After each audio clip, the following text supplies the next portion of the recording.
ये है हमारा मॉड्यूल 1 और इसके अंदर हम बात करेंगे फाउंडेशंस ऑफ ड्रॉप शिपिंग। क्योंकि ये कोर्स बिगिनर लेवल से एडवांस लेवल तक के स्टूडेंट्स के लिए है, तो इसलिए हम इसमें बिल्कुल बिगिनर से स्टार्ट करने वाले हैं और जैसे जैसे हम आगे बढ़ते जाएंगे हम एडवांस लेवल की चीजें सीखते जाएंगे। तो इस मॉड्यूल में जो हम कवर करने वाले हैं वो मैं आपको एक ओवरव्यू देता हूँ। इसमें हम सबसे पहले बात करेंगे ड्रॉप शिपिंग होती क्या है, ठीक है, व्हाट इज ड्रॉप शिपिंग। फिर हम उसके फायदे और नुकसानात के ऊपर बात करेंगे। फिर हम ड्रॉप शिपिंग की जो हलाल टाइप्स ऑफ ड्रॉप शिपिंग है उसके ऊपर बात करेंगे, यानी कि हराम टाइप और हलाल टाइप दोनों के ऊपर हम बात करेंगे। और उसके बाद हम बात करेंगे लोकल और इंटरनेशनल ड्रॉप शिपिंग में क्या फ़र्क होता है। और साथ ही हम बात करेंगे कि यूएसए की जो ड्रॉप शिपिंग है वो क्यों बेहतर है बाकी मार्केट की ड्रॉप शिपिंग से। और ये सब चीज़ें करने के बाद मैं आपको बताऊंगा 3 मोस्ट कॉमन रीजंस कौन सी हैं ड्रॉप शिपिंग में फेल होने की। और इसके बाद जो मोस्ट इम्पोर्टेंट पार्ट हम इस मॉड्यूल में कवर करने वाले हैं वो है 4 पिलर्स ऑफ ड्रॉप शिपिंग। ये वो ड्रॉप शिपिंग के पिलर्स हैं जिन्हें अगर आप सही मायने में मजबूत अंदाज में बना लेते हैं तो आपकी ड्रॉप शिपिंग में कामयाबी के चांसेस बहुत ज़्यादा बढ़ जाते हैं। तो इन 4 पिलर्स के बारे में भी हम इसी मॉड्यूल में कवर करने वाले हैं। तो अगर आपको लगता है कि आपको ये सारी चीज़ें ऑलरेडी पता है या आप इन चीज़ों के बारे में जानना नहीं चाहते तो फिर बेशक आप इस मॉड्यूल को स्किप करके मॉड्यूल 2 से कोर्स को स्टार्ट कर सकते हैं। लेकिन अगर आप इन सब चीज़ों के बारे में जानना चाहते हैं तो आपने इस मॉड्यूल को मुकम्मल एंड तक देखते रहना है। इसके अलावा आपको टॉपिक के लिहाज से टाइम स्टैम्प्स जो हैं वो भी वीडियो में मिल जाएंगे। ओके, तो सबसे पहले हम बात करते हैं व्हाट इज ड्रॉप शिपिंग। तो ड्रॉप शिपिंग होती क्या है, ठीक है। आसान अल्फाज के अंदर अगर आपने ड्रॉप शिपिंग को समझना है तो पहले आपको ई कॉमर्स का बिजनेस कैसे वर्क करता है उस चीज को समझना होगा। ई कॉमर्स से मुराद होता है इलेक्ट्रॉनिक कॉमर्स, यानी कि दुनिया भर में कोई भी ट्रेड कोई भी कॉमर्स अगर ऑनलाइन हो रही है, इलेक्ट्रॉनिकली हो रही है, चाहे वो मोबाइल कॉल के ऊपर हो रही हो, ऑनलाइन इंटरनेट के जरिए हो रही है, कोई भी ट्रांजैक्शन जो ऑनलाइन हो रही है, इलेक्ट्रॉनिकली हो रही है, उसे ई कॉमर्स के अंदर कंसिडर किया जाता है, ठीक है। लेकिन जो मोस्ट कॉमन चीज है ई कॉमर्स जो समझी जाती है वो ये है कि आपका कोई प्रोडक्ट होगा, ठीक है, आपने वो मैन्युफैक्चर किया है या फिर आपने किसी और पर्सन से उसको हाई क्वांटिटी में बाय किया है, ठीक है, होलसेल पे मिसाल है 1000 प्रोडक्ट आपने बाय किए हैं। अब ये वो प्रोडक्ट है जो आपने बाय किया और आपके पास स्टॉक मौजूद है, ठीक है, आपके नाम से है चाहे वो या बगैर नाम के, ये मैटर नहीं करता। अब अगर आपके पास स्टॉक है आप उसको अपने स्टोर के जरिए ऑनलाइन बेच रहे हैं, ठीक है, तो इसे कहते हैं हम ई कॉमर्स, ठीक है। ये मोस्ट कॉमन जो लोगों के जहन में एक कॉन्सेप्ट है, ये होती है ई कॉमर्स। लेकिन ड्रॉप शिपिंग में क्या होता है कि इसमें जो ड्रॉप शिपर होता है वो प्रोडक्ट को बाय नहीं करता, वो उसकी इन्वेंट्री को बाय नहीं करता, वो मैन्युफैक्चर नहीं करता, बल्कि वो क्या करता है, जो ई कॉमर्स पर्सन है, थर्ड पार्टी पर्सन है जिसके पास ऑलरेडी हजारों की तादाद में क्वांटिटी पड़ी है, ये कम है ज्यादा है ये फर्क नहीं पड़ता, लेकिन उसके पास उस प्रोडक्ट की क्वांटिटी है और वो बेचना चाह रहा है, वो क्या करेगा, जो ड्रॉप शिपर है वो उस ई कॉमर्स पर्सन से उस प्रोडक्ट की डिटेल्स लेगा और उससे एक किस्म का कॉन्ट्रैक्ट करेगा कि मैं आपका प्रोडक्ट अपने स्टोर पर लिस्ट करूंगा और उसकी मार्केटिंग करूंगा, जब कोई सेल आएगी तो मैं वो ऑर्डर आपको दे दूंगा और आप उस प्रोडक्ट को उस कस्टमर तक डिलीवर कर दोगे। आसान अल्फाज में ड्रॉप शिपिंग के अंदर होता यह है कि ड्रॉप शिपर थर्ड पार्टी पर्सन से उसके प्रोडक्ट को अपने स्टोर पे लिस्ट करता है और फिर उसकी मार्केटिंग करके सेल्स जनरेट करता है, यानी कि जो कस्टमर है वो उस ड्रॉप शिपर को पे करेगा प्रोडक्ट खरीदने के लिए और वो फिर अपना प्रॉफिट रखकर, ठीक है, वो सप्लायर को पैसे दे देगा और सप्लायर डायरेक्टली कस्टमर को प्रोडक्ट भेज देगा। इस तरह से ड्रॉप शिपर भी पैसे दरमियान में प्रॉफिट कमा लेता है और सप्लायर को भी फायदा हो जाता है और कस्टमर तक उसकी पसंद की चीज पहुंच जाती है। इसको और अच्छे से समझने के लिए मैं आपको एग्जांपल देता हूँ। मिसाल के तौर पर ई कॉमर्स जो सप्लायर है वो इस प्रोडक्ट को $5 में बेच रहा था, ठीक है, उसने ड्रॉप शिपर को कहा कि मैं आपको ये $5 में दूंगा, ठीक है, अगर आप खरीदते हो, ठीक है, तो मैं आपको उसमें $5 में दूंगा। अब ड्रॉप शिपर ने क्या कहा कि ठीक है मैं खरीदूंगा लेकिन जब मेरे पास कोई ऑर्डर आएगा, ठीक है। अब इस सिचुएशन में ड्रॉप शिपर ने वो $5 वाला प्रोडक्ट अपने स्टोर पर लिस्ट कर लेगा, लेकिन अब वो $5 में लिस्ट नहीं करेगा, ठीक है, वो हो सकता है वो $10 में लिस्ट करे, वो हो सकता है वो $15 में लिस्ट करे, ठीक है। मिसाल के तौर पर सप्लायर हमें $5 ले रहा है प्लस वो $2 शिपिंग ले रहा है, ठीक है, टोटल $7 की हमें कॉस्ट आ रही है। तो ड्रॉप शिपर ने क्या किया, उसे $15 में लिस्ट कर दिया। ठीक है, $15 में लिस्ट कर दिया। अब जब कोई कस्टमर उसके स्टोर पर आएगा तो वो $15 पे करेगा ड्रॉप शिपर को। ठीक है, जब ड्रॉप शिपर के पास वो $15 आ जाएंगे तो वो फिर जो $7 है शिपिंग कॉस्ट को मिलाकर वो सप्लायर को दे देगा। ठीक है, अब जब सप्लायर के पास $7 रिसीव होंगे वो उस प्रोडक्ट को कस्टमर तक भेज देगा। सप्लायर को क्या फायदा हुआ, उसकी सेल आएगी, उसने $5 अपनी जो प्रोडक्ट की प्राइस थी वो अर्न कर लिया। ठीक है, शिपिंग को हम हटा देते हैं। और जो ड्रॉप शिपर है उसके पास $8 बच गया। ठीक है, अब मार्केटिंग जो कॉस्ट आई थी वो उसको निकाल के जो भी बचेगा वो उसका नेट प्रॉफिट होगा पर प्रोडक्ट के ऊपर। ठीक है, तो इस अंदाज में ड्रॉप शिपिंग का जो बिजनेस मॉडल है वो वर्क करता है। ठीक है, इससे हम कहते हैं ड्रॉप शिपिंग। इसमें थर्ड पार्टी के प्रोडक्ट होते हैं, उनकी इन्वेस्टमेंट होती है। हमारी as a drop shipper investment ये होती है कि हम अच्छा प्रोडक्ट को सिलेक्ट कर लें और उसके बाद एक अच्छा बेहतरीन स्टोर बनाएं और मार्केटिंग करें। ठीक है, ये एक ओवरऑल प्रोसेस है ड्रॉप शिपिंग का, इसे हम कहते हैं ड्रॉप शिपिंग। अब हम बात करते हैं कि ड्रॉप शिपिंग के फायदे क्या है। ड्रॉप शिपिंग का जो सबसे बड़ा फायदा है वो ये है कि ये लो इन्वेस्टमेंट से स्टार्ट हो सकती है। ठीक है, मिसाल के तौर पर अगर आप ई कॉमर्स करना चाहते हैं, ड्रॉप शिपिंग नहीं, ई कॉमर्स। ठीक है, आपने एक प्रोडक्ट अगर बनाना है तो जाहिर सी बात है आप सिर्फ एक प्रोडक्ट को मैन्युफैक्चर नहीं करेंगे। ठीक है, अगर मिसाल है ये ई कॉमर्स ओनर जो है उसको $2 पड़ रहा है, वो 5 में तो वो बेच रहा है ना, वो प्रॉफिट रख के बेच रहा है। तो मिसाल है उसको $2 में ये प्रोडक्ट पड़ रहा है मैन्युफैक्चर करने का। तो अब वो एक दो प्रोडक्ट नहीं बनाएगा, वो 100 200 या 1000 प्रोडक्ट उसको बनाने पड़ेंगे। ठीक है, फिर जाके उसको $2 में कॉस्ट आएगी। अगर वो एक दो प्रोडक्ट बनाएगा तो हो सकता है कि उसको कॉस्ट ही $5 की आए। जब वो क्वांटिटी में बढ़ा बनाता है फिर उसको बचत होती है। ठीक है, अब अगर एक एग्जांपल ले लेते हैं कि अगर सिर्फ उसको एक प्रोडक्ट बनाना है, उसकी 1000 प्रोडक्ट क्वांटिटी चाहिए तो $2000 की इन्वेस्टमेंट उसको लगेगी। ठीक है, और सिर्फ एक प्रोडक्ट तो नहीं बेच रहा वो, हो सकता है इसके ज्यादा वेरिएशन हो, कलर वेरिएशन हो, साइज वेरिएशन हो। ठीक है, तो उस सिचुएशन में उसको $2000 से $5000 $10,000 सिर्फ इन्वेंट्री की कॉस्ट आ जाती है। ठीक है, उसके बाद वो स्टोर बनाएगा, उसके बाद वो मार्केटिंग करेगा और सारी चीजें करेगा। लेकिन ड्रॉप शिपर क्या करता है, वो ये सारी कॉस्ट से बच जाता है। इन्वेंट्री की, प्रोडक्ट की जो मैन्युफैक्चरिंग कॉस्ट है वो उसको नहीं आती। ठीक है, यानी कि जो $10,000 ई कॉमर्स वाले ने इन्वेस्ट किया हुआ है वो इसके लिए जीरो हो जाता है।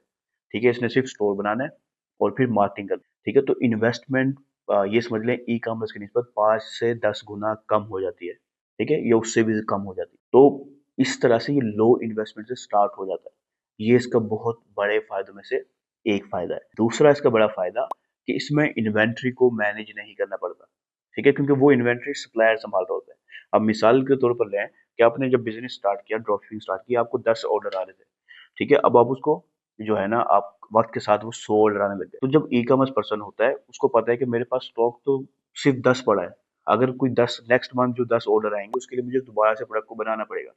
ठीक है, अब ड्रॉपशिपर को ये टेंशन नहीं होती क्योंकि उसे पता है कि ये सप्लायर सारी चीजें हैंडल कर रहा है, तो उसे इन्वेंट्री की टेंशन नहीं होती, उसे डिलीवरी की टेंशन नहीं हो रही थी। शिपिंग डिलीवरी सब सप्लायर संभाल रहा होता है। ठीक है, ये इसको दूसरा बड़ा फायदा है कि वो इन्वेंट्री की टेंशन उसको नहीं होती, उसको इन्वेस्टमेंट इन्वेंट्री पे नहीं करना पड़ रहा होता। तीसरा इसका बड़ा फायदा है इजी टू स्केल। ठीक है, drop shipping easy to scale होती है। मिसाल के तौर पर जैसे मैंने आपको अभी एग्जांपल दी, ई कॉमर्स ओनर के पास मिसाल है 1000 प्रोडक्ट है। ठीक है, उसे पता है कि मुझे 100 ऑर्डर डेली के आ रहे हैं। अब 100 ऑर्डर अगर डेली के आ रहे हैं तो 10 दिन में उसका स्टॉक खत्म हो जाएगा। ठीक है, अब एक तो उसे 10 दिन के अंदर वही 1000 ऑर्डर का स्टॉक मेंटेन करना है। दूसरा अगर उसे स्केल करना है, ठीक है, वो चाहता है कि 100 ऑर्डर के बजाय उसे डेली के 200 ऑर्डर आए। ठीक है, तो उस सिचुएशन में उसको 1000 प्रोडक्ट के बजाय 2000 प्रोडक्ट मैन्युफैक्चर करने पड़ेंगे। और 2000 प्रोडक्ट मैन्युफैक्चर करने के लिए उसे इन्वेस्टमेंट भी डबल करनी पड़ेगी। ठीक है, स्केल करने के लिए उसे इन्वेस्टमेंट भी डबल करनी पड़ेगी। लेकिन ड्रॉप शिपिंग में सिंपल है, उसको ये इन्वेस्टमेंट की टेंशन नहीं होती। वो अगर 100 ऑर्डर आ रहे हैं, वो उसको डबल करना चाह रहे हैं, वो सिर्फ सप्लायर से कंफर्मेशन कर लेगा उसके बाद कितने प्रोडक्ट हैं, और वो ऑन द स्पॉट उसको डबल ट्रिपल या 4 गुना भी कर सकता है, क्योंकि मोस्टली सप्लायर बहुत बड़ी क्वांटिटी में बाय करके रखते हैं। तो उसे इन्वेस्टमेंट डबल करने की जरूरत नहीं होती, उसे सिर्फ मार्केटिंग की इन्वेस्टमेंट को बढ़ाना पड़ता है। ठीक है, तो इसलिए ये drop shipping easy to scale है। इसका अलावा एक और फायदा, ड्रॉप शिपिंग आप दुनिया के किसी कोने में भी बैठ के कर सकते हैं। ठीक है, आपको क्या चाहिए, एक लैपटॉप और इंटरनेट। ठीक है, और तो इन्वेस्टमेंट जो छोटी मोटी इन्वेस्टमेंट आप कर रहे हैं, ठीक है, आप किसी भी दुनिया के किसी किनारे से भी कर सकते हैं। आपको कोई कस्टम की टेंशन नहीं आती। ठीक है, आपको शिपिंग एंड डिलीवरी की ऑलमोस्ट कोई टेंशन नहीं आ रही होती। मोस्टली चाइना के जो सप्लायर है वो वर्ल्ड वाइड किसी भी कंट्री में ऑलमोस्ट शिप कर सकते हैं। ठीक है, तो ये चंद बड़े फायदे मैंने आपको बताए हैं ड्रॉप शिपिंग के। लेकिन ये एक यूनिवर्सल असूल है, अगर किसी चीज़ का फ़ायदा होता है, तो उसके नुकसान भी होते हैं कहीं न कहीं। इसके अंदर ड्रॉप शिपिंग के अंदर कुछ नुकसानात भी हैं, लेकिन अगर आप उसको सही मायने में लेकर चलें, तो आप उनको कंट्रोल कर सकते हो। ड्रॉप शिपिंग का जो सबसे बड़ा नुकसान माना जाता है, वो है इसकी क्वालिटी कंट्रोल, ठीक है? क्योंकि एज़ अ ड्रॉप शिपर हम प्रोडक्ट नहीं बना रहे, हम किसी दूसरे थर्ड पार्टी सप्लायर के ऊपर जो है ना भरोसा कर रहे हैं, रिले कर रहे हैं। अब उस सप्लायर की प्रोडक्ट की क्वालिटी कंट्रोल जो करेगा, वो सप्लायर ही करेगा। आप नहीं कर सकते, वो मैन्युफैक्चर कर रहा है, आपको नहीं पता वो किस क्वालिटी का मैन्युफैक्चर कर रहा है। तो कस्टमर को हो सकता है कि लो क्वालिटी का प्रोडक्ट जाए और वो फिर ज़ाहिर सी बात है सैटिस्फैक्शन उस कस्टमर की नहीं होगी और वो ऑर्डर को कैंसल कर सकता है, रिफंड कर सकता है, रिटर्न कर सकता है, बैड रिव्यूज़ डाल सकता है, ठीक है? तो एज़ अ ड्रॉप शिपर हमें सबसे बड़ी टेंशन ये होती है कि हम क्वालिटी को कंट्रोल नहीं कर पा रहे होते। इसके अलावा इसका जो दूसरा बड़ा नुकसान है, वो नुकसान ये है कि क्योंकि सप्लायर सब कुछ हैंडल कर रहा होता है, तो हमें सप्लायर के ऊपर डिपेंड होना पड़ता है। लेट्स से सप्लायर का अगर स्टॉक खत्म हुआ, तो हमारा बिज़नेस भी ठप हो जाता है, ठीक है? ये एक बहुत बड़ी नुकसानों में से कि हम टोटली एक थर्ड पार्टी सप्लायर के ऊपर हमारा कारोबार डिपेंड कर रहा होता है। लेकिन इसका एक और हल होता है, जो आसान सा हल है, वो ये है कि हमें एक वक़्त में एक से ज़्यादा सप्लायर के साथ कनेक्शन में रहते हैं कि मिसाल है एक सप्लायर ने अ, हमारे स्टॉक हमारी जो है ना ऑर्डर्स की वैल्यू बढ़ी, तादाद बढ़ी, तो सप्लायर ने अपनी प्राइस भी बढ़ा दी।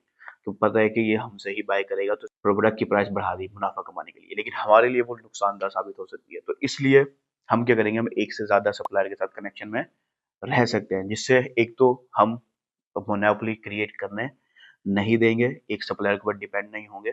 अगर वो एक मसला कर रहा है, तो हम दूसरे से बाय कर सकते हैं, उसकी क्वालिटी अगर खराब है, तो हम दूसरे से बाय कर सकते हैं। तो हम इन दोनों मसलों को वैसे हैंडल कर सकते हैं, लेकिन फिर भी इन्हें मसलों को ड्रॉप शिपिंग के नुकसानात में कंसिडर किया जाता है। इसके अलावा ड्रॉप शिपिंग का जो तीसरा और मोस्ट इम्पोर्टेंट नुकसान है, वो ये है कि इसमें प्रॉफिट मार्जिन कम होता है, ठीक है? प्रॉफिट मार्जिन कैसे कम होता है? मिसाल के तौर पर कि ये सप्लायर को $2 में कॉस्ट आ रही है, ठीक है? और वो $5 में हमें दे रहा है, ठीक है? और फिर हम उसको $15 में बेच रहे हैं। तो अब हमें बेशक $7-8 बच रहे हैं, लेकिन अगर वही प्राइस हम खुद मैन्युफैक्चर कर रहे होते, तो हमें सिर्फ़ $2 का पड़ रहा होता, ठीक है? हमें सिर्फ़ $2 का पड़ रहा होता। मार्केटिंग कॉस्ट वगैरह निकाल के हमें एक बहुत अच्छी जो है ना प्रॉफ़िट बना सकते थे। तो एज़ अ ई-कॉमर्स पर्सन हमारे पास प्रॉफ़िट ज़्यादा होता है और एज़ अ ड्रॉप शिपर हमारे पास प्रॉफ़िट मार्जिन कम होता है पर प्रोडक्ट के ऊपर।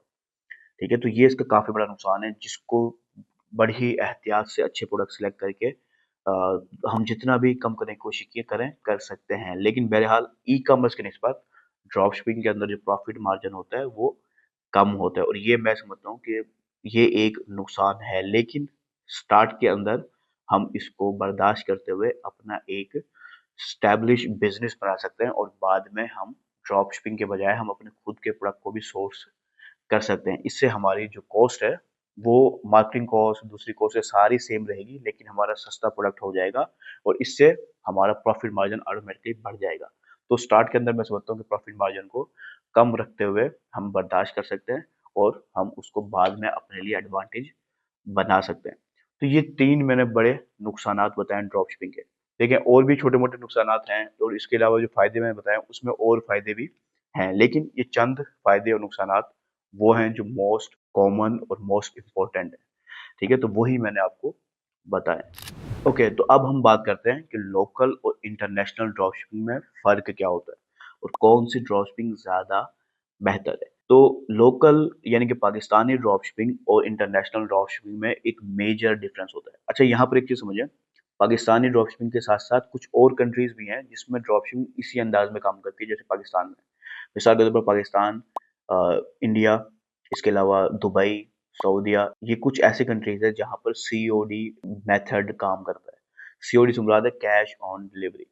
ये 4-5 कंट्री जो मैंने अभी नाम आपको लिए, ये वो कंट्रीज़ हैं जहाँ पर customer cash on delivery buy करना पसंद करता है।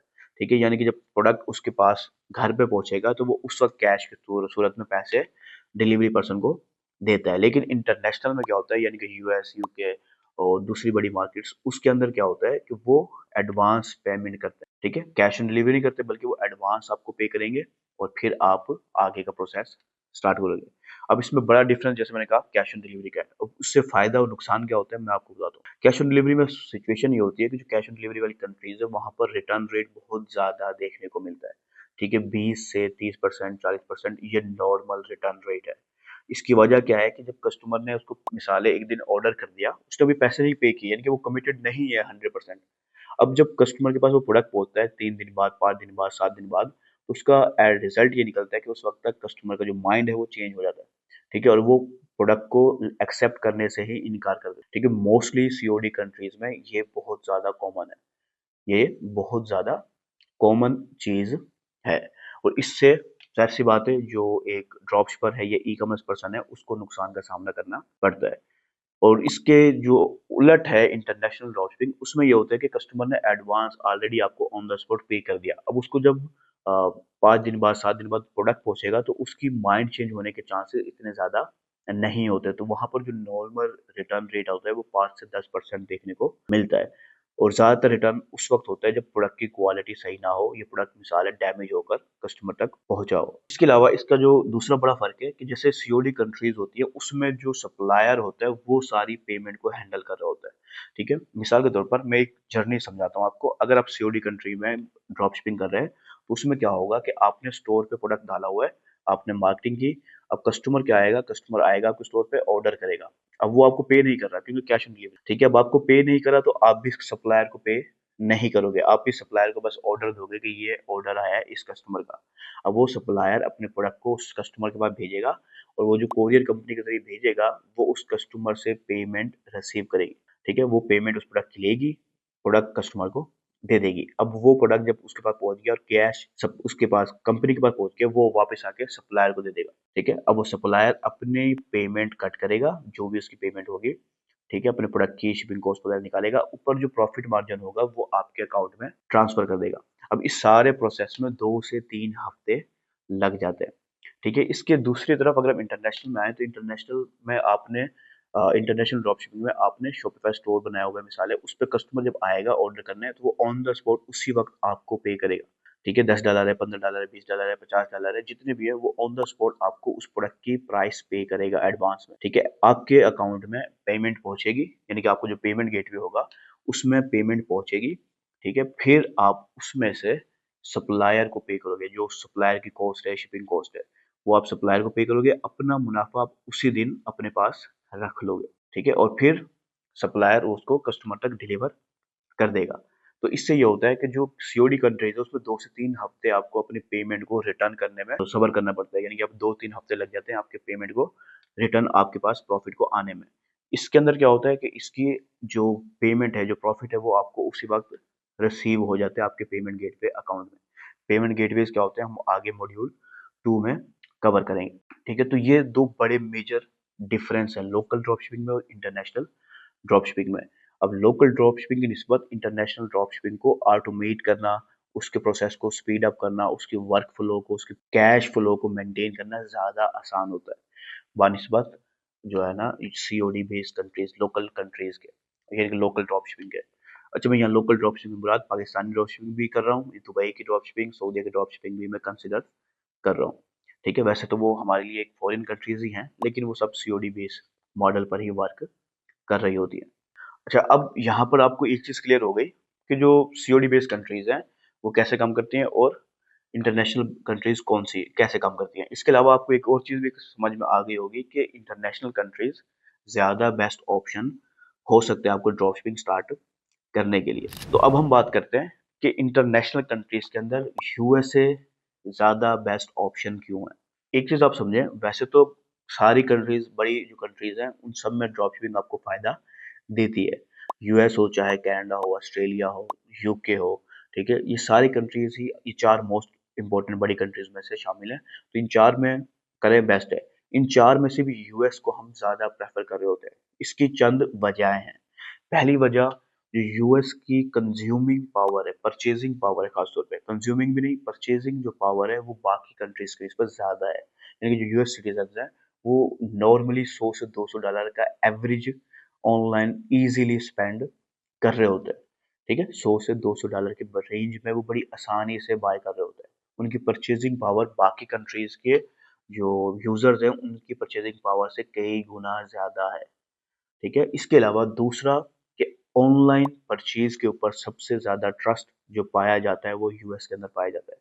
पाकिस्तान और ये जो कंट्रीज हैं इनमें ऑनलाइन परचेज के ऊपर ट्रस्ट बहुत कम पाया जाता है। यूएस के अंदर ये परचेज बहुत ज्यादा ट्रस्ट जो है ना बहुत ज्यादा पाया जाता है। वहां पर जो लोग हैं वो ऑनलाइन वेबसाइट्स के ऊपर, ऑनलाइन वेबसाइट से बाय करने के ऊपर बहुत ज्यादा ट्रस्ट करते हैं और 100-200 डॉलर जैसे मैंने आपको कहा वो एवरेज इजीली स्पेंड कर रहे होते हैं। एक एक जो है ना बिल्कुल नई वेबसाइट के ऊपर भी वो इतने पैसे खर्च कर देते हैं अगर आप सही मायने में उस स्टोर को आपने बनाया हुआ हो। ठीक है, इसकी ये दूसरी बड़ी वजह है। इसके अलावा इसकी जो तीसरी बड़ी वजह है वो है कि आपको सप्लायर बड़ी आसानी से मिल जाते हैं। यूएस के जो ड्रॉप शिपिंग सप्लायर्स हैं वो बेतहाशा हैं। यूएस के अंदर ही स्टॉक उनके पास मौजूद है, जिनमें से एक सप्लायर है डूबा, जिसको हम आगे इसी कोर्स में कवर करने वाले हैं, उसको हम यूज करने वाले हैं। उसका लोकल यूएस सप्लायर्स का फायदा ये होता है कि हमें शिपिंग कॉस्ट कम आ रही होती है थोड़ी और स्पीड में आ रही होती है, यानी कि 2 से 3 दिन में वो यूएस के अंदर डिलीवर कर देते हैं प्रोडक्ट को। इसी वजह से हमने डूबा को सिलेक्ट किया और हम आगे जाके इसके बारे में बात करेंगे। तो ये 3 मोस्ट कॉमन और बहुत बड़ी वजह हैं जो मैंने आपको यहाँ पर कवर करके बताई हैं, जिनकी वजह से हम यूएस को प्रेफर कर रहे होते हैं कि वो हमें ज़्यादा फ़ायदा दे सकता है। तो ये तो हो गई चंद चीज़ें। ठीक है, अब हम बात करते हैं हलाल टाइप और हराम टाइप ऑफ ड्रॉप शिपिंग में क्या फ़र्क होता है। अच्छा देखिए, यहाँ पर एक चीज़ समझें, मैं कोई मुफ्ती नहीं हूँ और मैं ये कोई फतवा नहीं दे रहा। ठीक है, मैं आपको मुफ्ती तारिक मसूद की जो वीडियो है जो आपको इस वक्त स्क्रीन पर नजर आ रही होगी उसका लिंक भी मैं डिस्क्रिप्शन में दे दूंगा। उस वीडियो की लिहाज से जो हमने एनालाइज किया उसकी बुनियाद पे मैं आपको ये कंप्लीट ओवरव्यू दे रहा हूँ। ठीक है, कि हलाल टाइप ड्रॉपशिपिंग में क्या फ़र्क होता है और हराम में क्या फ़र्क होता है। एक चीज़ समझे, इस वीडियो से हमने समझा, पहली चीज़ कि कोई भी चीज़ आप अपने कब्जे में लिए बगैर नहीं बेच सकते। ठीक है? अगर आपके कब्ज़े में नहीं है वो चीज़, आप उसको नहीं बेच सकते। ये इस्लामी एक असूल है। ठीक है? ये उस सिचुएशन में ही पॉसिबल हो सकता है जब वो जिस पर्सन की वो चीज़ है, अगर उसके कब्ज़े में है और उसने आपको एज़ अ वकील इजाज़त दी है कि आप उसको बेचो। ठीक है? आप उसको आगे बेच दो। यानी कि एज़ अ मिडलमैन आप उस सप्लायर, उस पर्सन जिसके पास वो चीज़ है, कब्ज़े में है, जो खरीदना चाहता है, आप उन दोनों के दरमियान में as a middleman, as a commission person काम कर रहे हो। तो इस सिचुएशन में ही ये चीज़ पॉसिबल है। तो अब अगर हम इस असूल के बिहाफ पर ड्रॉप शिपिंग को देखें तो ड्रॉप शिपिंग में सप्लायर के पास प्रोडक्ट होती है, हमारे पास नहीं होती। ठीक है? तो टेक्निकली हम उसको बेच नहीं सकते। लेकिन ये सिर्फ़ जैसे मैंने आपको कहा पॉसिबल उस सूरत में है कि अगर हमें सप्लायर इजाज़त दे रहा हो कि एज़ अ मिडलमैन हम उसके प्रोडक्ट को बेच सकते हैं एज़ अ वकील। ठीक है? तो अब जो इंटरनेशनल ड्रॉप शिपिंग है, लोकल ड्रॉप शिपिंग है, उस सब सिचुएशन में ये चीज़ पॉसिबल होती है। ठीक है? कि सप्लायर हमें इजाज़त दे रहा होता है कि हम उसके प्रोडक्ट को उसके बिहाफ पर आगे कस्टमर को बेच सकते हैं। ठीक है? लेकिन अब यहाँ पर फ़र्क ये आता है कि कुछ ड्रॉप शिपिंग ऐसी होती है जिसमें जो लोग हैं वो ड्रॉप शिपर जिसको जो सप्लायर है उससे इजाज़त लिए बगैर ही बेच रहे होते हैं। तो वो हराम टाइप की ड्रॉप शिपिंग में शामिल हो जाएगी। इसकी मोस्ट कॉमन एग्ज़ाम्पल कि कुछ लोग मुझसे पूछते हैं कि सर क्या हम अमेज़न से प्रोडक्ट डायरेक्ट बेच सकते हैं? हम ईबे से बेच सकते हैं डायरेक्ट, हम इंस्टा से बेच सकते हैं डायरेक्ट। देखिए, आप बेच सकते हैं लेकिन उस सूरत में जब आप उस अमेज़न सप्लायर के पास जाएँ, उससे राब्ता करें और उससे बोलें कि मैंने आपका प्रोडक्ट बेचना है। अगर वो इजाज़त देता है तो आप बेच सकते हैं। अगर वो आपको इजाज़त नहीं देता, आप नहीं बेच सकते। और मोस्टली अमेज़न के ऊपर, ईबे के ऊपर ड्रॉप शिपिंग अलाउ नहीं होती। मोस्टली जो ब्रांड्स होते हैं वो ईबे, अमेज़न पे मौजूद होते हैं। वो ब्रांड्स अपने प्रोडक्ट खुद ही बेचना चाहते हैं, वो दूसरों को इजाज़त नहीं दे रहे होते। लेकिन अगर आप ले लेते हैं इजाज़त, फिर आप बेच सकते हैं। अदरवाइज़ वो हराम टाइप की ड्रॉप शिपिंग में शामिल हो जाएगी। तो इसलिए हम शॉपिफ़ाई के अंदर कोशिश करते हैं कि हम ड्रॉप शिपिंग प्लेटफ़ॉर्म्स को यूज़ करें, जो बाकायदा ड्रॉप शिपिंग प्लेटफ़ॉर्म बने ही इसलिए हैं कि उनके ज़रिए ड्रॉप शिपिंग की जाए। लेकिन इनमें से कुछ प्लेटफ़ॉर्म ऐसे हैं जो कि इस तरह की सिचुएशन नहीं कर रहे होते। वो क्या करते हैं, वो रैंडम मिसाल है ऑटोडीएस की हम बात करते हैं। इसके ऊपर मेरी एक वीडियो बनी हुई है लेकिन वो सिर्फ़ ट्यूटोरियल वीडियो है। लेकिन उसकी आप गेम को समझें कि वो क्या करता है, वो सिर्फ़ एक टूल के तौर पर आपको कहीं से भी प्रोडक्ट उठा के दे देता है। ठीक है? उसमें वो उस सप्लायर से कोई इजाज़त नहीं ले रहा होता, यहाँ तक कि वो अमेज़न से भी आपको प्रोडक्ट दे रहा होता है, ठीक है? तो वो कोई सप्लायर से इजाज़त नहीं ले रहा होता, तो उस तरह के प्लेटफ़ॉर्म से आपने बचना है। हमें ऐसे प्लेटफ़ॉर्म चाहिए जिनके पास खुद के पास या तो स्टॉक हो या फिर उन सप्लायर के पास अ, जिसके ज़रिए वो प्रोडक्ट ऐड कर रहे हैं, उनकी इजाज़त हो। ऐसे जो है ना प्लेटफ़ॉर्म हमें सिलेक्ट करना है, इसलिए मैंने डोबा को सिलेक्ट किया है। इनके पास 90% स्टॉक खुद इनके वेयरहाउस में अवेलेबल है, ठीक है? और ये समझो वो होल्ड रखते हैं, ना कि वो अमेज़न से उठा रहे हैं या किसी और स्टोर से उठा रहे हैं। उनके पास खुद के पास है। और वो बेच रहे हैं, वो हमें इजाज़त दे रहे हैं, ठीक है? तो ऐसे प्लेटफ़ॉर्म से बचना है। इसमें ज़ेनड्रॉप भी इस तरह की सिचुएशन में काम कर रहा होता है। इसमें जो है ना ऑटो डीएसपी कर रहा होता है कि वो इनके पास अपने ज़ेनड्रॉप के पास फिर अपने कुछ सप्लाई होती है। ऑटो डीएस के पास अपनी खुद की कोई सप्लाई नहीं होती, ठीक है? तो अब जो भी प्लेटफ़ॉर्म सेलेक्ट कर रहे हैं, सोच समझ के सिलेक्ट करना है कि हमें सप्लायर की इजाज़त चाहिए। तो अगर आप मिसाल है आप फ्री फ्री कोई ऐप यूज़ कर रहे हो, अली एक्सप्रेस के ज़रिए ड्रॉप शिपिंग कर रहे हो, तो आप अली एक्सप्रेस सप्लायर से राब्ता कर सकते हो, उनसे इजाज़त ले सकते हो और फिर आप कनेक्ट कर सकते हो, ठीक है? ये मोस्ट इम्पोर्टेंट चीज़ है, अगर आप हलाल टाइप की ड्रॉप शिपिंग करना चाहते हो, तो आपको जो प्रोडक्ट ओनर है, उससे इजाज़त लेनी होगी, ठीक है? ये एक मोस्ट कॉमन रूल है। दूसरी जो मोस्ट इम्पोर्टेंट पॉइंट है अगर आप हलाल टाइप की ड्रॉप शिपिंग करना चाह रहे हो, वो ये है कि रिस्क आपके ऊपर होना चाहिए, ना कि सप्लायर के ऊपर, ना कि कस्टमर के ऊपर, रिस्क आपका होना चाहिए।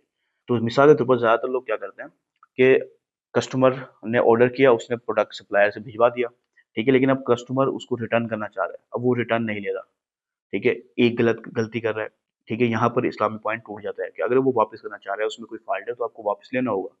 दूसरा पॉइंट कि सप्लायर अब वापस नहीं ले रहा और इस वजह से वो भी नहीं ले रहा होता। दूसरा पॉइंट कुछ लोग क्या करते हैं कि सप्लायर उनसे रिटर्न वापस नहीं ले रहा होता, तो इसलिए वो कस्टमर से भी नहीं लेते हैं। देखिए, आप एज़ अ मिडलमैन काम कर रहे हैं, तो कस्टमर आपका है वो, ठीक है? आपको उससे रिफंड लेना ही होगा, रिस्क आपने उठाना होगा। अगर वो कस्टमर रिटर्न कर रहा है, तो आपको वो रिस्क उठाना होगा, फिर चाहे वो आपका जो सप्लायर है, वो ले रहा है या नहीं ले रहा। हाँ, इसके अंदर आप कुछ पॉलिसीज़ बना सकते हो कि देखिए, अगर आपके पास प्रोडक्ट टूटा हुआ आया है, आप वापस कर सकते हो। अगर आपके पास मिसाल है आपको माइंड चेंज हो गया, आपने ओपन नहीं किया, आप वापस कर सकते हो, ठीक है? इस तरह से आप कुछ पॉलिसी बनाओगे कि इस सिचुएशन में आप वापस ना करो कि कस्टमर ने 10 दिन, 15 दिन, 20 दिन उस प्रोडक्ट को यूज़ किया अच्छे से, फिर उसको तोड़ के कहा कि अब मुझे ये वापस करना, ठीक है? तो इस तरह की सिचुएशन में आप पॉलिसीज़ बना सकते हो, लेकिन बहरहाल रिस्क आपने उठाना होगा, फिर ये ड्रॉप शिपिंग आपके लिए हलाल साबित होगी। इसके अलावा कुछ और पॉइंट भी हैं जो कि हम डेवलपमेंट के फेज़ में कवर करेंगे। उसमें एक चीज़ होती है कि कहा जाता है, बेस्ट रिकमेंडेड ये है कि आप बाकायदा कस्टमर को बता दें कि हम आपका प्रोडक्ट जब आप ऑर्डर करेंगे, हम उसी वक़्त आपको डिलीवर नहीं कर रहे। कि आप ऑर्डर अब करेंगे, हम आपको डिलीवर बाद में करेंगे, ठीक है? या फिर आप बाकायदा मेंशन कर दो कि हम ड्रॉप शिपिंग कर रहे हैं, ठीक है? कि आप हमें ऑर्डर करोगे, हम फिर सप्लायर से बाय करके आपको प्रोडक्ट भेज देंगे। या तो आप डायरेक्ट ये मेंशन कर दो, या फिर आप इस अंदाज़ का सेटअप बनाओ और कस्टमर को बाकायदा बताओ कि आप बाय नाउ नहीं है, आपने पे अभी करना है, लेकिन हम डिलीवर बाद में करेंगे, ठीक है? या फिर ऑर्डर नाउ, अभी आप ऑर्डर करें, बाद में हम डिलीवर करेंगे। यानी कि आप अभी ऑर्डर ले रहे हो, ना कि आप उससे जो है ना बेच रहे हो। तो आपके पास ऑर्डर आ जाएगा, फिर आप वो सप्लायर से लोगे और उसको डिलीवर करोगे। तो इस तरह का कुछ सिचुएशन आपने क्रिएट करनी होती है। तो हम इंशाल्लाह डेवलपमेंट के अंदर इस चीज़ को भी कवर करेंगे। तो ये कुछ पॉइंट्स हैं जो मैंने आपको बताए, जो हलाल टाइप्स और हराम टाइप्स की ड्रॉप शिपिंग को आपस से जुदा कर देते हैं। और मुफ्ती तारिक मसूद की जो ये वीडियो है, जिसके बिहाफ़ पे हमने ये सारी चीज़ें आपको समझाई हैं, उसका लिंक मैं डिस्क्रिप्शन में इंशाल्लाह डाल दूँगा। आपको इस वक़्त स्क्रीन पे भी नज़र आ रही होगी। आप खुद भी जाकर यूट्यूब पर सर्च कर सकते हैं और उसको डिटेल में अपने लिहाज से सुन सकते हैं और फिर उसके बाद आप फैसला कर सकते हैं। अच्छा, तो अब हम बात करते हैं 3 मोस्ट कॉमन रीज़न्स जिनकी वजह से ड्रॉप शिपर्स ड्रॉप शिपिंग में फेल हो जाते हैं। ठीक है? ये 3 ही वाहिद ऐसी वजहें हैं जिनसे मोस्टली ड्रॉप शिपर्स, मैं ये कह सकता हूँ अपने अंदाज़े से कि 80 से 90% ड्रॉप शिपर्स सिर्फ़ इसी 3 वजहों से ड्रॉप शिपिंग में फेल हो जाते हैं। सबसे पहली वजह वो है माइंडसेट। ठीक है? माइंडसेट एक वाहिद ऐसी बहुत बड़ी वजह है जिसकी वजह से मोस्टली ड्रॉपशिपर्स पहले 2-3 हफ्तों में या महज महीने के अंदर ही गिव अप कर जाते हैं और फेल हो जाते हैं। ठीक है? इसकी वजह क्या है? वजह ये है कि बहुत सारे यूट्यूबर्स ने, कुछ फेक यूट्यूबर्स ने इस तरह का माइंडसेट बना दिया है कि ड्रॉप शिपिंग कोई ऐसा बिज़नेस है जिसमें रातों रात कामयाबी हो जाती है। ठीक है? मिसाल है, मैंने आज ड्रॉप शिपिंग स्टार्ट की और 3 महीने के अंदर मैंने लैम्बोर्गिनी ले ली, मैंने जो है ना बुगाटी ले ली वगैरह-वगैरह। तो उन्होंने इस तरह से एक माहौल बना दिया है, इस तरह से एक माइंडसेट बना दिया है कि लोग ड्रॉप शिपिंग को क्विक रिच स्कीम समझने लगे हैं कि आज वो $100, $500, $1000 लगाएँगे और महीने 2 महीने के बाद वो मिलियनेयर बन जाएँगे। ठीक है? तो इस तरह का माइंडसेट क्रिएट हो गया है। अब ज़्यादातर जो ड्रॉपशिपर्स हैं, वो ड्रॉपशिपिंग में एंटर होते हैं, उनका माइंडसेट होता ही यही है।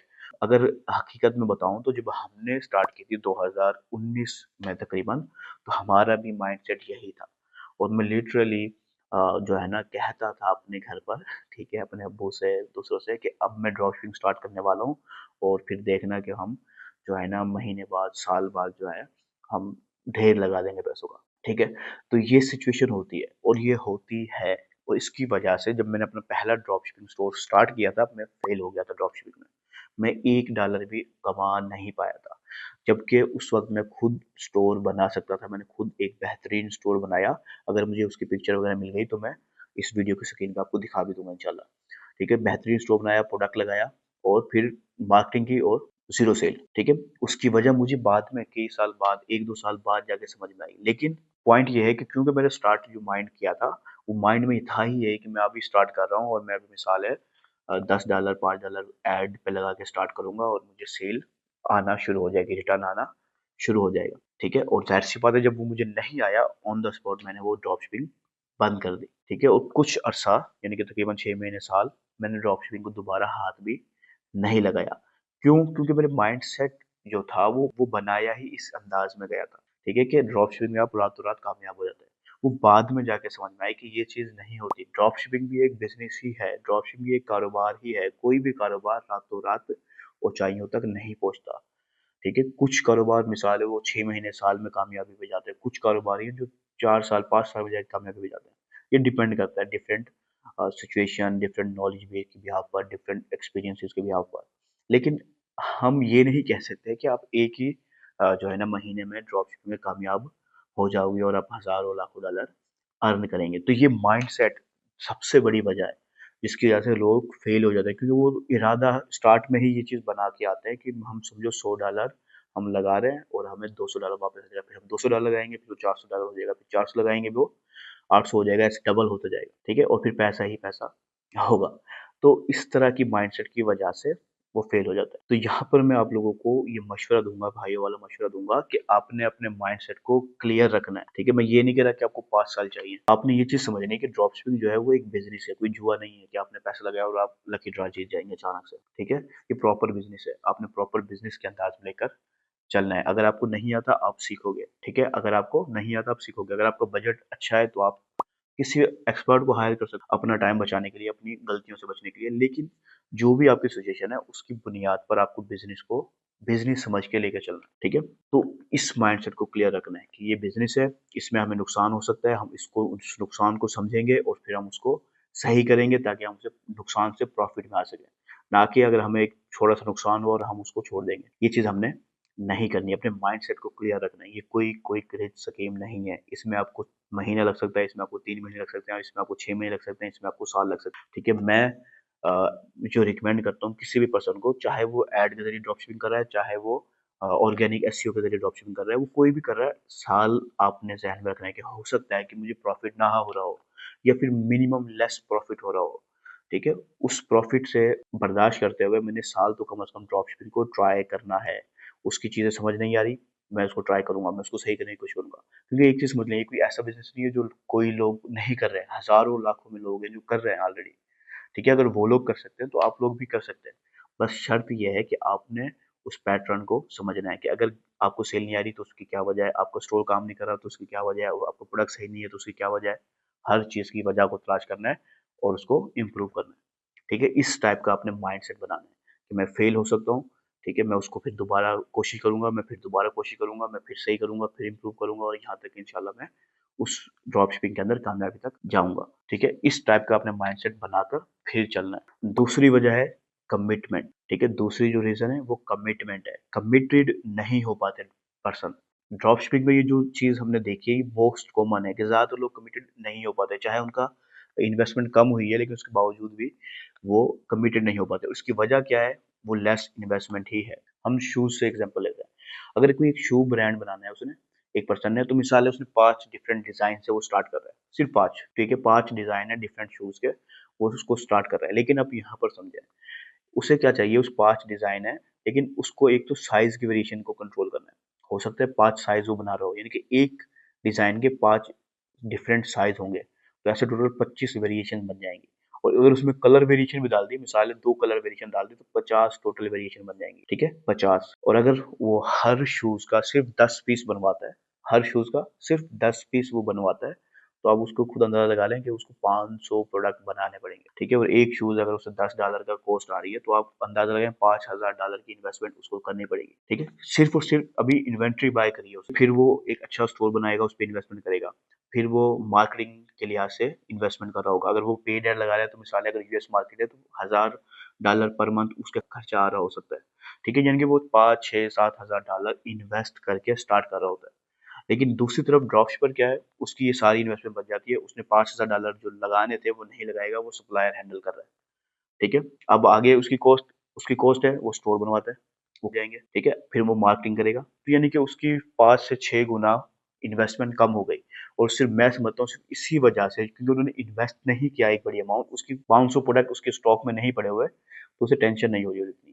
तो उसने मिसाल है 3 महीने हफ्ता ट्राई किया, 2 हफ्ते ट्राई किया, 6 हफ्ते ट्राई किया, और एक कंपेन रन की, और उसके बाद उसने पीछे हट गया, छोड़ दिया। ठीक है, ऐसे लिटरली बहुत सारे केसेस मेरे पास आते हैं। ठीक है, जो मैसेज करते हैं कि सर हमने कंपेन चलाई है, हमें सेल नहीं आ रही। ठीक है, हम क्या करते हैं कि ठीक है यार, आप अपनी कंपेन दिखाओ, आपकी कंपेन कितनी आपने पैसे खर्च किए हैं, कितनी ट्रैफिक वगैरह आई है, हम चेक करवाओ ताकि हम देखें क्या वजह है। ठीक है, और मोस्टली जितने लोगों को देखा है हमें पता चलता है उन्होंने $5 खर्च किए, किसी ने $10 खर्च किए, किसी ने $20 खर्च किए। तो अब आप समझें कि ये कोई मजाक नहीं हो रहा, हम इंटरनेशनल मार्केट में पैसे खर्च करने की बात कर रहे हैं। यूएस की मार्केट पाकिस्तानी मार्केट से महंगी है। ठीक है, वो अगर हमें फायदा देती है तो एडवर्टाइजिंग कॉस्ट भी ज्यादा आती है। अब $20, 100, $50 के अंदर आपको हद मार के, मिसाल है आपने $50 खर्च किए, हद मार के आपको 50 लोग मिल गए होंगे, हद 100 मिल गए होंगे। ठीक है, अब 50 से 100 लोग क्या बाय करेंगे आपसे। ठीक है, इतनी सी कम ऑडियंस से सही मायने में पता ही नहीं चल रहा होता। अब कुछ लोग ये गलती करते हैं, सिर्फ एक ये गलती, और फिर वो गिव अप कर जाते हैं।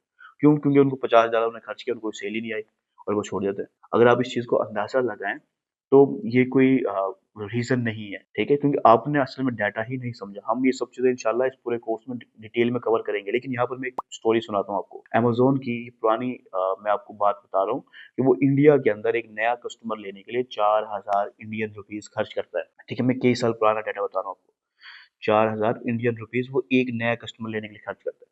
मिसाल है वो कस्टमर अगर उससे $2000 का कोई प्रोडक्ट खरीद रहा है अमेजोन से, उसने 4000 पे लगाए हैं। ठीक है, अब 4000 तो उसने लगाए, उसने 2000 का प्रोडक्ट खरीदा है। अब वो 2000 भी कोई अमेजोन के नहीं है, उसमें से उसने 10% मिसाल है कमीशन लेना है। ठीक है, 2000 का 10% बनता है $200, यानी कि अमेजोन ने $200 कमाए, लेकिन खर्च किए $4000। ठीक है, इसका मतलब है उसने $3800 का नुकसान कर दिया। ठीक है, लेकिन वो क्यों कर रहा है ये सब चीजें? उसे पता है कि जो फर्स्ट टाइम कस्टमर होता है वो महंगा होता है, वो मुश्किल से आता है। ठीक है, जो फर्स्ट टाइम कस्टमर होता है, लेकिन उसे ये पता है कि उसके 99% जो सेल है वो रिपीटिंग कस्टमर से आती है। ठीक है, जो अब उसके 200, 300, 400 मिलियन एक्टिव बायर्स हैं अब इस वक्त। ठीक है, जो हर महीने कुछ ना कुछ बाय कर रहे होते हैं, बगैर मार्केटिंग के, बगैर किसी और इन्वेस्टमेंट के। अब वो हर महीने बाय कर रहे हैं। ठीक है, उससे बगैर कॉस्ट के उसको नए सेल्स आ रही है, नई कमीशन आ रहा है, और इसी बुनियाद पर वो $1 बिलियन कम। ठीक है, मैं ये नहीं कह रहा कि आपको भी इतने इन्वेस्ट करना पड़ेगा। ठीक है, मैं आपको पॉइंट समझा रहा हूँ कि हमें स्टार्ट के अंदर कभी कभार नुकसान भी हो रहा होता है, हम उसको बर्दाश्त करते हैं। क्यों? क्योंकि हमारा ब्रांड नया है, हमारा स्टोर नया है, और हमें फर्स्ट कस्टमर्स चाहिए। उससे जो फर्स्ट टाइम कस्टमर्स आ रहे होते हैं, उससे फायदा ये होता है कि हमारा मार्केटिंग बेहतर से बेहतर होती जाती है। दूसरा फायदा, वही कस्टमर बार बार बाय करेगा। अगर आपने एक अच्छा प्रोडक्ट सेलेक्ट किया है तो वो आपसे बार बार बाय कर सकता है, वो आपको फ्री का प्रॉफिट देके जाएगा फिर। ठीक है, तो कभी कभार हमें स्टार्ट के अंदर हल्का फुल्का नुकसान भी बर्दाश्त करना पड़ रहा होता है, या फिर अगर हमें बहुत बड़ा प्रॉफिट नहीं हो रहा तो हमें हल्का फुल्का प्रॉफिट हो रहा है, $1 ही प्रॉफिट हो रहा है, हम उसको कंटिन्यू रखेंगे। ठीक है, हम कमिटेड होना पड़ता है इसके लिए। लेकिन इन सब चीजों को समझने के लिए कमिटेड होना पड़ता है। ठीक है, अब एक पर्सन महीने पूरा महीना उसने एक स्टोर बनाया, ठीक है, फिर एक कंपेन रन करके वो पीछे हट जाता है। इसकी वजह है कमिटमेंट का ना होना। इसलिए मैंने आपको स्टार्ट में अभी कहा कि आपने एक माइंडसेट बनाना है कि देखिए मैंने ट्राई करना है, चाहे मैं पेड एड ट्राई कर रहा हूँ तो मैं उसको ट्राई करूंगा एक स्पेसिफिक अमाउंट तक, एक स्पेसिफिक टाइम तक मैं थोड़ा थोड़ा चेक करूंगा। अच्छा, मैं ये नहीं कह रहा कि अगर आपको $1000 बजट है तो आप $1000 सारा एक ही दिन में लगा दो। ठीक है, आप टेस्ट करें, मिसाल है $50 से टेस्ट करें, आपने टेस्ट किया, आपको समझ नहीं आ रहा, अब दूसरी कंपेन बना दें, फिर तीसरी बना दें, फिर चौथी बना दें। अब $1000 के अंदर आप 20 कंपेन ट्राई कर सकते हो, तो वो 20 कंपेन ट्राई करो ना यार। आपको इंशाल्लाह मेरी उम्मीद है कि दूसरी तीसरी कंपेन में आपको समझ में आ जाएगा कि आपको सेल क्यों नहीं आ रही, और हो सकता है आपको सेल आना भी स्टार्ट हो जाए। ठीक है, आपने इनफ ट्राई ही नहीं किया, इनफ कमिटमेंट ही नहीं दिखाई, जिसकी वजह से मोस्टली फेलियर का सामना करना पड़ता है। तीसरी बड़ी रीजन वो है प्लान का ना होना। मोस्टली ड्रॉप्स पर क्या करते हैं, उन्होंने एक वीडियो देखी और वो सीधा ड्रॉप शिपिंग में जंप कर लिया। ठीक है, जैसे मैंने किया था, मैंने मिसालें कुछ वीडियोस देखी, कुछ और इंटरनेट सोर्स से मैंने चेक किया और सिंपली जंप कर दिया ड्रॉप शिपिंग के अंदर।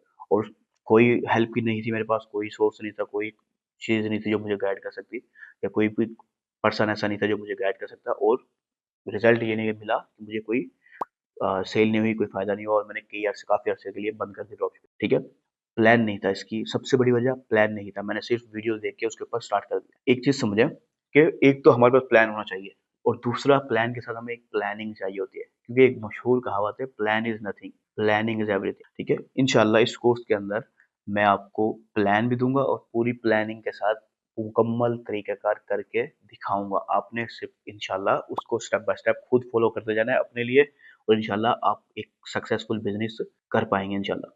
लेकिन यहाँ पर जो तीसरा पॉइंट समझा रहा हूँ कि आपको एक प्रॉपर प्लान के साथ स्टार्ट करना होता है। आपको प्लान चाहिए कि एग्जैक्टली मुझे विनिंग प्रोडक्ट अगर रिसर्च करना है तो उसके लिए मुझे किस किस स्टेप से गुजरना होगा। ठीक है, उसके विनिंग प्रोडक्ट का क्राइटेरिया क्या है, क्या चीजें जो हमें देखनी है एक विनिंग प्रोडक्ट में। ठीक है, उसको फिर किस टूल के जरिए हमें फाइंड करना है, कैसे वैलिडेट करना है, कैसे अपने स्टोर पे जो है ना उसको लिस्ट करना है, ये पूरी प्लानिंग आपको पता होनी चाहिए। उसके बाद जब हमें पता चल गया कि हमारा ये प्रोडक्ट प्रॉफिटेबल है, अब स्टोर के अंदर हमें क्या क्या चीजें देखनी है, उसमें क्या क्या खासियतें होनी चाहिए, ठीक है, ये आपको पता हो, फिर आगे नेक्स्ट और चीजें आ जाएगी, मार्केटिंग आ जाएगी। ठीक है, तो एक प्रॉपर प्लान होना चाहिए आपके पास। और इसके अंदर एक चीज और आपने देखना है कि मेरा बजट कितना है। मिसाल है, कुछ कुछ लोगों का बजट $2000 $3000 होता है, कुछ का बजट $100 $200 होता है, तो वो दोनों बराबर नहीं है, उन दोनों के लिए सेम प्लान नहीं चाहिए, सेम स्ट्रेटजी नहीं चाहिए, आपको डिफरेंट स्ट्रेटजीज को रखना होगा। तो आपने देखना है ये मेरा बजट है और मैंने स्टार्ट कैसे लेना है। हम इंशाल्लाह इस कोर्स में आगे डिफरेंट बजट के लिए डिफरेंट स्ट्रेटजीज भी मैं आपको समझाऊंगा। तो आपने एक प्रॉपर प्लान के साथ कंटिन्यू करना है और इंशाल्लाह इस कोर्स में आपको मैं मुकम्मल प्लान प्लस प्लानिंग दोनों चीजें बताने और करके दिखाने वाला हूँ। अच्छा, तो अब इस मॉड्यूल का आखिरी पार्ट हम देखते हैं, वो है 4 पिलर्स ऑफ ड्रॉपशिपिंग। ड्रॉपशिपिंग के जो मोस्ट इंपॉर्टेंट 4 पिलर्स है, ठीक है, वो मैं आपको बताता हूँ जिनकी बुनियाद पर ड्रॉपशिपिंग कामयाबी तक जाती है। तो सबसे पहला पिलर है वो है प्रोडक्ट। एक चीज समझे कि ड्रॉपशिपिंग डिपेंड ही प्रोडक्ट के ऊपर कर रही होती है। अगर आपका प्रोडक्ट अच्छा है तो वो आप कामयाबी तक लेके जा पाएगा, आपको प्रॉफिट कमा के देगा, नहीं है आप फेल हो जाओगे। ठीक है, लेकिन यहाँ पर मैं एक जो है ना थोड़ा सा एडिशन करता हूँ, आपको सिर्फ विनिंग प्रोडक्ट नहीं चाहिए, आपको प्रॉफिटेबल प्रोडक्ट चाहिए। विनिंग प्लस प्रॉफिटेबल प्रोडक्ट चाहिए। ठीक है, अब इसको एग्जांपल समझिए, कुछ लोग क्या करते हैं, उन्होंने ट्रेंडिंग प्रोडक्ट सेलेक्ट किया, अब उसमें उनको पास प्रॉफिट मार्जिन ही इतना नहीं है, उन्होंने ऐसा प्रोडक्ट सेलेक्ट कर लिया जिसमें उन्हें $2-3 बच रहे, मिसाल है। अब वो $2-3 जब जैसे मार्केटिंग में खर्च करेंगे, उनकी वो कॉस्ट मार्केटिंग में निकल जाएगी, उनके पास कोई प्रॉफिट हाथ में बचेगा ही नहीं। तो हमें सिर्फ विनिंग नहीं चाहिए, हमें ऐसा प्रोडक्ट चाहिए जो हमें प्रॉफिट भी दे, प्रॉफिट मार्जिन भी अच्छा दे। ठीक है, हम आगे जाके इंशाल्लाह इसके ऊपर डिटेल में बात करेंगे कि कैसे हमें एक अच्छा प्रोडक्ट सेलेक्ट करना है, प्रॉफिट मार्जिन कितना होना चाहिए, ये सब कुछ हम आगे जाके सब कवर करेंगे। लेकिन आपने ये चीज क्लियर रखनी है कि विनिंग प्रोडक्ट जितनी ज्यादा मेहनत आप कर सकते हैं इस स्टार्ट के अंदर, इस प्रोसेस के ऊपर आपने मेहनत करनी है कि एक अच्छा winning product plus profitable product आपको मिल जाए आपकी नीश के अंदर। ठीक है, दूसरा बड़ा पिलर है वो है स्टोर। ठीक है, एक अच्छा स्टोर हमें चाहिए, सिर्फ अच्छा नहीं यानी कि दिखने में अच्छा नहीं, एक प्रॉपर हाई कन्वर्टिंग स्टोर हमें चाहिए। इसकी एग्जांपल आप समझ लें कि जो हमारी ऑनलाइन सेल है उसका 50 से 70% डिपेंड स्टोर के ऊपर कर रहा होता है। यानी कि अगर आपका स्टोर अच्छा है, आप 50 से 70% आपको सेल मिल सकती है। अगर आपका स्टोर खराब है, आप 50 से 70% सेल डाउन हो जाएगी। ठीक है, डाउन हो जाएगी ऑन द स्पॉट। इसकी एग्जांपल मैं आपको देता हूँ, एक सिंपल सी एग्जांपल। मिसाल है, अगर आपका शॉपिफाई स्टोर है या वर्डप्रेस स्टोर है, कोई भी स्टोर है आपका, अगर उसकी स्पीड 5 सेकंड से ज्यादा है, यानी कि जब कोई कस्टमर आपके ऐड पे क्लिक करता है और वो आपके स्टोर के ऊपर जा रहा है, अगर उसे 5 सेकंड से ज्यादा लग रहा है तो आप 60 से 70% कस्टमर खो दोगे, क्योंकि वो इतनी देर वेट नहीं करेगा, वो वापस आ जाएगा। जो एक एवरेज टाइम स्पैन है इस वक्त, वो 3 सेकंड है। कोशिश होनी चाहिए आपका कि आपका स्टोर 3 सेकंड या उससे भी पहले लोड हो जाए मुकम्मल तौर पर। ठीक है, तो फिर आप लूज नहीं करोगे कस्टमर को। लेकिन जैसे ही 3% 3 सेकंड 4 सेकंड 5 सेकंड को क्रॉस करेगा, आपका 50 60 70% कस्टमर ड्रॉप होता जाएगा। यानी कि आपके कस्टमर आपके एड पे क्लिक तो कर रहे होंगे लेकिन आपके स्टोर पे नहीं जा रहे होंगे। इसका मतलब है आपकी मार्केटिंग का 50 से 60% बजट जाया हो रहा होगा। ठीक है, ये एक छोटी सी एग्जांपल दी है। इसके अलावा आप इसकी एग्जांपल ये समझ लें कि आप एक ने लोकल आपने दुकान बनाई है, उसमें सेल्समैन जो है ना आपने रखा है। ठीक है, अब एक कस्टमर आया और पता चलता है कि 10 में से 7 कस्टमर जब वो आते हैं तो आपका जो सेल्समैन है वो सोया हुआ है। ठीक है, वो सोया हुआ है या उसको प्रॉपर रिस्पॉन्स ही नहीं दे रहा। ठीक है, तो आप 7 कस्टमर आपके ज़ाया हो जाएंगे। बाकी जो 3 बचेगा उनमें से भी वो किसी को सही रिप्लाई दे रहा है, किसी को सही रिप्लाई नहीं दे रहा, वो भी ज़ाया हो जाएंगे आपके। ठीक है, ये मैंने एग्जांपल सिंपल सी एग्जांपल से समझाया है। तो इसलिए आपको समझिए कि आपने स्टोर के ऊपर बहुत अच्छे से मेहनत करनी होती है कि स्टार्ट में ही आपका स्टोर ऐसा हो जिसकी स्पीड अच्छी हो, मोबाइल रिस्पॉन्सिव हो, वो मोबाइल के ऊपर प्रॉपर वर्क करे, क्योंकि हमारे ज़्यादातर जो कस्टमर होते हैं वो मोबाइल यूज़र होते हैं, वो मोबाइल से बाय कर रहे होते हैं। तो मोबाइल रिस्पॉन्सिव होना चाहिए, यूआई यूएक्स डिज़ाइन उसका अच्छा हो, यूज़र एक्सपीरियंस उसका अच्छा हो, ठीक है, फिर लुक वाइज भी जितना अच्छा होगा बेस्ट है, ठीक है, लेकिन ये चीजें तो चाहिए चाहिए, लुक वाइज जितना अच्छा होगा बेस्ट है। फिर इसके अलावा उसको हाई कन्वर्टिंग बनाने के लिए हमें ज्यादा से ज्यादा उस पे फीचर्स और कुछ चीजों को काम करना होता है। हम ये सब चीजें आगे जाके इंशाल्लाह कवर करेंगे। तो ये दूसरा पिलर है मोस्ट इंपोर्टेंट। पहला हमारा प्रोडक्ट हो गया, दूसरा हमारा स्टोर हो गया। अब तीसरे की बात करते हैं। तीसरा है हमारा ऑफर। कि देखिए, हमने प्रोडक्ट अच्छा बना लिया, हमने स्टोर बना लिया, लेकिन हम में ऐसे क्या स्पेशल है जो कस्टमर हमसे बाय करे, ठीक है। हमारे और भी कंपटीटर हैं, और भी ड्रॉप शिपिंग कर रहे हैं, ई कॉमर्स कर रहे हैं, उसी सेम प्रोडक्ट को बेच रहे हैं, वो हमसे क्यों बाय करें? अमेजोन पे भी प्रोडक्ट पड़ा हुआ है, वो हमसे बाय क्यों करे? अब जो प्रोडक्ट ऐसा है जो कमोडिटी बन जाता है, जब एक से ज्यादा लोग उसी प्रोडक्ट को बेच रहे हैं, फिर आपके पास कौन सी एडवांटेज है जिसके बिहाफ पर कस्टमर आपको उससे बाय करे? तो वो होती है ऑफर। कि हम ऑफर ऐसी बनाते हैं जो कस्टमर को अट्रैक्ट करती है। वो कहते हैं ठीक है, मुझे ये प्रोडक्ट बाय तो करना है, तो मैं उससे बाय करने के बजाय इस सप्लायर से, इस पर्सन से, इस ब्रांड से बाय करती हूँ, क्योंकि उसको उसके साथ आपका ऑफर अच्छी लग रही है। ऑफर की बहुत सारे एग्जांपल है, मिसाल है by one get one free offer हो गई। अब इसकी एग्जांपल समझते हैं। मिसाल के तौर पर एक सप्लायर है, ठीक है, वो शूज बेच रहा है। अब एक सप्लायर शूज बेच रहा है $20 प्लस $2 शिपिंग है, ठीक है, प्लस $2 शिपिंग है। और दूसरा सप्लायर है वो बेच रहा है $22 का प्रोडक्ट प्लस फ्री शिपिंग, ठीक है। अब वो जो फ्री शिपिंग का वर्ड है ना, वो कस्टमर को अट्रैक्ट करेगा, जबकि कॉस्ट सेम ही आ रही है, ठीक है, लेकिन फ्री शिपिंग का वर्ड है तो वो $22 का भी खरीदेगा, ठीक है। जबकि आप देखें तो लॉजिकली देखें तो वो $20 का प्रोडक्ट था, $2 शिपिंग ले रहा था, $22 का ही ले रहा बेच रहा था वो। लेकिन ये जो सप्लायर था ये सियाना था, इसने मेरी कोर्स देखा होगा यकीनन, ठीक है। उसने क्या किया, उसने $20 प्लस $2 को भी ऐड कर दिया, $22 का प्रोडक्ट बेच रहा है, प्लस फ्री शिपिंग का टैग डाल दिया बड़ा सारा कि फ्री शिपिंग है। अब वो ऑफर जो है वो कस्टमर को अट्रैक्ट कर रही है, ठीक है, और वो आके आपसे बाय कर लेता है, ठीक है। तो हमें ऑफर्स की बहुत बेतहाशा जो है ना तरीके होते हैं। इंशाल्लाह हम ऑफर क्रिएशन के आगे हम डिटेल में बात करेंगे। तो ये तीसरा पिलर है। चौथा और लास्ट जो पिलर है वो है ट्रैफिक, ठीक है। आप इसको मार्केटिंग भी कह सकते हो। कि जब हमारा प्रोडक्ट रेडी है, हमारा स्टोर रेडी है, हमने प्रोडक्ट सेलेक्ट कर लिया, हमारा स्टोर रेडी है, हमारी ऑफर रेडी है, ये तीन चीजें तो हो गई। अब नेक्स्ट है कि हमारे उस स्टोर के ऊपर ट्रैफिक आए। अब ट्रैफिक लाने के बहुत सारे तरीके होते हैं, फ्री मेथड भी होते हैं, पेड मेथड भी होते हैं, ऑर्गेनिक भी। मिसाल के तौर पर एसईओ हो गई, आप ऑर्गेनिक एसईओ कर सकते हो, आप ऑर्गेनिक कंटेंट के जरिए मार्केटिंग कर सकते हो, ये फ्री मेथड है। आप पेड ऐड के जरिए कर सकते हो, आप इन्फ्लुएंसर मार्केटिंग के जरिए कर सकते हो, ये पेड मेथड है, ठीक है। जो भी मेथड आप यूज करोगे, मेन गोल ये होगा कि ज्यादा से ज्यादा ट्रैफिक हमारे स्टोर पर आए, हमारे पेज पर आए, ठीक है। जितनी ज्यादा ट्रैफिक हमारे स्टोर पे आएगी, उतने ज्यादा हमारे सेल्स के चांस बढ़ जाएंगे। तो ये चार पिलर हैं ड्रॉप शिपिंग में। अगर ये चार पिलर्स आपके मजबूत हैं तो इंशाल्लाह आप ड्रॉप शिपिंग में तेजी से कामयाबी हासिल कर सकते हो। पहला प्रोडक्ट, दूसरा स्टोर, तीसरा ऑफर, चौथा हमारा ट्रैफिक या मार्केट, ठीक है। तो इन चार पिलर्स के ऊपर आपने ज्यादा फोकस करना है। और तो ये जो हमारा पूरा कोर्स है, इसमें हम इंशाल्लाह इन चार पिलर्स के ऊपर ही फुल फोकस करेंगे, और हर पिलर के ऊपर मैं डिटेल में फोकस करूंगा।